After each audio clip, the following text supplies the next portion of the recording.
Hello Itin! Welcome back to my channel SB19 featured at headline sa Asia News Network. Ayon sa articles, ito yung major milestone ng SB19 ang mag-perform ng napakaraming songs sa kanilang Lollapalooza journey na kakatapos lamang na very successful. SB19 isang first Filipino act ang nakapag-perform pure Filipino na nag-perform sa Lollapalooza this year. Dagdag ng Asian News Network, SB19 makes a history.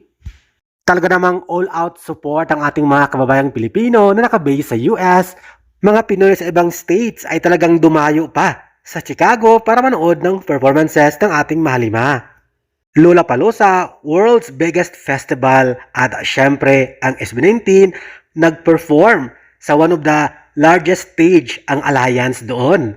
Most influential music festival din ang Lollapalooza ayon sa Asia's News Network. Kasagsagan ang init ng panahon doon at nakatirik ang araw. Subalit lalong pinainit ng ating boys, lalo na si Stel, na naka-shirtless talaga para i-entertain at mag-enjoy ang ating mga kababayang Pilipino at lalo na rin ang mga international fans na dumayo pa mula UK, Ireland, Pilipinas syempre at ibang Asia.